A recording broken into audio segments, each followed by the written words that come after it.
नमस्कार दोस्तों, स्वागत है आप सभी का आपके अपने चैनल भारतीय ब्लॉगर पर।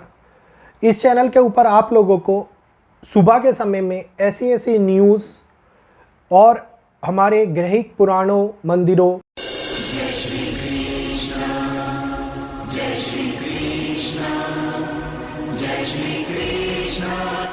और होने वाली घटनाओं के बारे में ऐसी विस्तृत जानकारी मिलती है जो कि न्यूज़ के अंदर भी नहीं दिखाई जाती, सोशल मीडिया प्लेटफॉर्म के ऊपर ढूंढने से भी कई बार नहीं मिलती।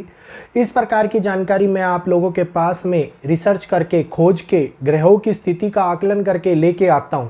और आज 30 मार्च 2025 आने से पहले जो कहा जा रहा है प्राकृतिक परिवर्तन का दूसरा पड़ाव शुरू होगा वैदिक एस्ट्रोलॉजी के माध्यम से। इस पड़ाव के आने से पहले कल रात को मेरे पास में एक व्यक्ति से बात हुई, शुभांकर जी से, और शुभांकर जी ने मेरे को एक डिटेल भेजी। उन्होंने मेरे को कहा कि एक बारी इसको पढ़िए तो आप लोग को बहुत सारी चीज़ें क्लियरिफाई हो जाएंगी। अब उन चीज़ों को क्लैरिफाई करने के लिए मैंने रिसर्च करी, तब मेरे को पता लगा कि हाँ, पुराणों के अंदर कही गई बात किसी हद तक सत्य साबित होती हुई जा रही है, क्योंकि सनातन का पूर्ण रूप से वेदों, पुराणों, संहिताओं के ऊपर हम लोगों का उतना ही यकीन है जितना यकीन हम अपने प्रभु के ऊपर करते हैं। तो भविष्य मालिका में भी लगभग कही गई मोस्टली प्राकृतिक रिलेटेड बातें या फिर अंक ज्योतिष के माध्यम से की गई वो अंक गणना जो हम लोगों को सतर्क करती है, किसी हद तक कुछ बातें सत्य साबित होती हुई नज़र आ रही हैं। अब दो ऐसी चीज़ें जो मेरे को देखने में मिली, जो मुझे ये बता रही हैं कि हाँ, अब एक नए युग की शुरुआत या प्रारंभ हो गया है। अभी ये नहीं पता कि कलयुग का अंत हुआ है या उस युग का प्रारंभ हुआ है, या फिर हकीकत में अभी हमारे को बहुत बड़ा घोर कलयुग देखना बाकी है। क्योंकि ये गणनाएं जो भी करी गई हैं, 4,32,000 साल, 5,000 साल या 12,000 साल, ये सभी की सभी गणनाएं नॉर्मल मनुष्यों ने अपने अपने ज्ञान और अपने अपने सामर्थ्य के अनुसार करी हैं। किसी को दैवीय ज्ञान था, किसी को अंक गणित का ज्ञान था, किसी को वैदिक का ज्ञान था, लेकिन करी गई केवल ज्ञान के अनुसार है। जो बातें हमारे पुराणों में लिखी गई हैं, जैसे उदाहरण के तौर पर श्रीमद् भागवत पुराण के अंदर ये बात कही गई है कि कलयुग का अंत 1200 दिव्य वर्ष के बाद में होगा। अब वो दिव्य स्वरूप किस रूप में लिखा गया है, प्रभु ने की वाणी में किस प्रकार वो बताया गया है, इसके बारे में आप और हम लोग पूर्ण रूप से किसी भी निष्कर्ष के ऊपर ना तो अभी तक पहुंच पाए हैं, कोई भी ना ही आगे पता नहीं पहुंच पाएंगे।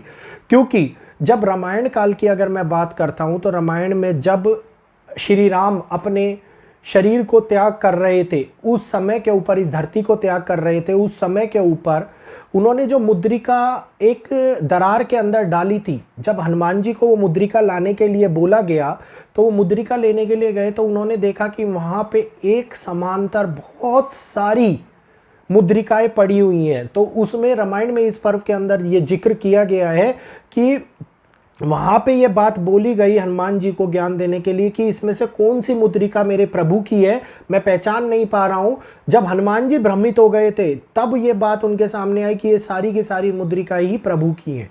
क्योंकि युगों के अंत दर अंत, एक के बाद एक, जो बार बार रामायण आ रही है, तो इसका मतलब यही है कि समय अपनी सारणी, अपनी चाल, चक्र दर चक्र दोबारे से चलता जा रहा है। जिस प्रकार से कहते हैं समय का पहिया चलता जाता है और एक पूरा पहिया जब घूम जाता है तो वो एक कालखंड को पूरा कर देता है। तो मुझे ऐसा, हमारे जब ग्रंथों में ये बात कही गई है तो इस बात के ऊपर प्रमाणिक तौर पे हमें यकीन करना बहुत ही ज़्यादा महत्वपूर्ण हो गया है और बहुत ही ज़्यादा ज़रूरी हो गया है। खैर, अब आगे मैं उन दो प्रिडिक्शन के बारे में बात करता हूं जो कि सत्य साबित हो रही हैं। ये कहा गया है, आप लोगों को अच्छे से पता होगा, पहले भी कई बार बता चुका हूं, कि जोशीमठ के चमोली डिस्ट्रिक्ट में नरसिम्हा टेम्पल, जो कि आदि शंकराचार्य ने स्थापित किया था, उन्होंने ये बात लिखी थी स्कंद पुराण में कि जब कलयुग का अंत होगा उस समय के बाद में भगवान विशाल बद्री की या भगवान भविष्य बद्री की यहाँ पर प्रतिमा निकलनी आरंभ हो जाएगी और दिखाई देनी आरंभ हो जाएगी।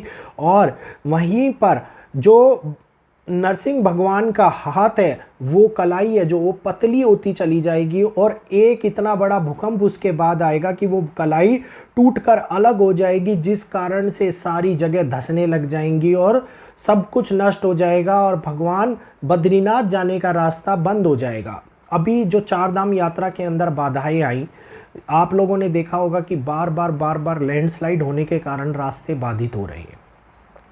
शायद टेक्नोलॉजी इतनी बढ़ गई है आज के समय में कि पहाड़ काटना बच्चों का खेल हो गया है।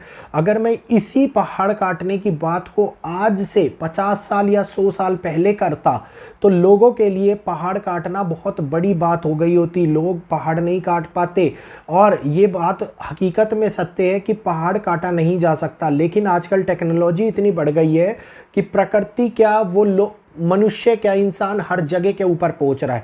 तो बार बार जो भगवान अपना रास्ता बंद कर रहे हैं, यात्रा के लिए जाने का रास्ता बंद कर रहे हैं, इस बार आपदा के कारण 4 के 4 धामों के रास्ते जो बंद हुए, जिसमें कठिनाइयां आई, यात्रा को रोक भी दिया गया, ये प्रमाण दिखाता है कि हाँ, कुछ ना कुछ तो बड़ा घटित हो रहा है, जिसको आप और हम लोग अनदेखा करके टेक्नोलॉजी के माध्यम से दोबारे से उसको चलाते जा रहे हैं और आगे खींचते जा रहे हैं।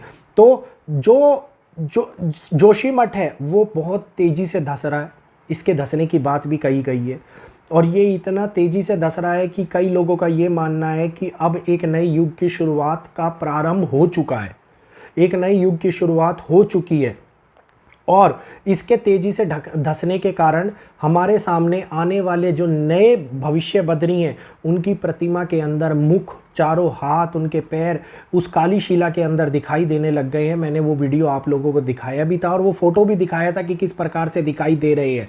तो इसका मतलब है कि भविष्य बद्री की पूजा होनी स्टार्ट हो गई है, दर्शन होने स्टार्ट हो गए हैं। तो एक नए युग का प्रारंभ, या तो हम उस द्वार पर खड़े हैं महाविनाश से पहले के, या हकीकत में उसका प्रारंभ हो चुका है। तो दोनों के अंदर अभी भी संशय बना हुआ है। आप कमेंट करके मुझे ज़रूर बताइएगा कि आप लोगों को क्या सच्चाई लगती है कि क्या हकीकत में अब एक महाविनाश के द्वार पर हम खड़े हैं जो पग दर पर आगे बढ़ता जा रहा है और ये दिखाई भी दे रहा है हम लोगों को। खैर, दूसरी बात, जगन्नाथपुरी जी के लिए ये बोला जाता है कि जगन्नाथपुरी धाम पूरे विश्व के ऊपर असर डालता है, जगन्नाथपुरी समुच्च दुनिया के ऊपर असर डालता है और जगन्नाथ जी पूरी दुनिया के रक्षक भी हैं। कलयुग का धाम माने जाने वाला जगन्नाथपुरी धाम, जिस प्रकार से बद्रीनाथ धाम सतयुग धाम माना जाता है, उसी प्रकार से जगन्नाथपुरी धाम को कलयुग धाम माना जाता है।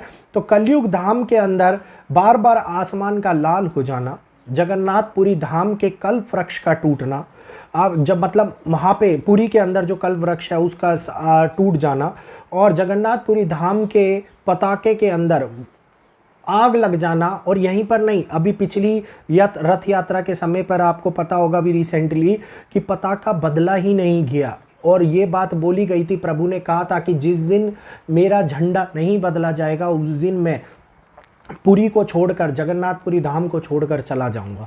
तो ऐसी बातें जो ये हमारे पुराणों में कही गई हैं, जो कहानियों में हम सुनते आए हैं, लोक कथाओं में सुनते आए हैं, उनमें किसी हद तक तो सच्चाई होगी ही होगी। अब ये देखिए कि 16 मई 2023 को खतरा आया, एक बार फिर से बड़ा खतरा। 15 मई को मंदिर के अंदर आग लगी थी और 16 मई को सारी दुनिया जानती है कि कितना बड़ा खतरा आया था।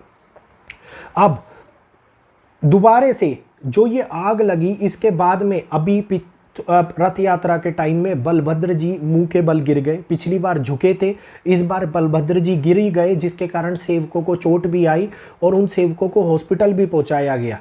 और यही देखिए कि 11 मई 2023 को चाइना में इतना बड़ा भूकंप, इतनी बड़ी हलचल हुई थी, इतना बड़ा कोहराम मचा था। कोरोना आने से पहले की बात मैं आप लोगों को कह रहा हूँ कि इस समय पे कठिनाइयाँ, एक कोरोना आने के बाद की बात मैं आप लोगों को कह रहा हूँ कि एक के बाद एक कठिनाइयाँ महामारी के रूप में, बड़ी प्राकृतिक घटनाओं के रूप में हमारे सामने निकल के आती जा रही हैं। जगन्नाथपुरी धाम के जिन संकेतों के बारे में बात की गई थी, वो सारे के सारे संकेत सत्य साबित हो गए हैं। तो अगर संकेत सत्य साबित हो गए हैं, इसका मतलब है कि कुछ पृथ्वी के ऊपर नवनिर्माण की प्रक्रिया शुरू हो गई है, नींव डाल दी गई है उस अंत की, या फिर हो सकता है कि अब पूर्ति हो रही हो उस मकान की, जो कि एक नए युग, नए समय से, हमारे गृह प्रवेश करने से पहले का समय हो। तो उम्मीद है आज का ये वीडियो आप लोगों को समझ में आया होगा, जानकारीपूर्ण लगा होगा। वीडियो अच्छा लगा हो तो वीडियो को लाइक कीजिए, चैनल को सब्सक्राइब कीजिए, बेल आइकन को ऑल पे कीजिए ताकि आने वाली वीडियोस की अपडेट आपको नोटिफिकेशन के माध्यम से मिलती रहे। कुछ लोगों का सवाल है कि भैया कुंडली फ्री में क्यों नहीं देखते। मेरे भाई, जब लोग बिजनेस फ्री में नहीं करते, नौकरी फ्री में नहीं करते, तो एक तरीके से ये जो कार्य मैं कर रहा हूँ इसके लिए नॉमिनल फीस रखी हुई है, तो मेरे को उसमें कोई हर्ज नहीं नज़र आता।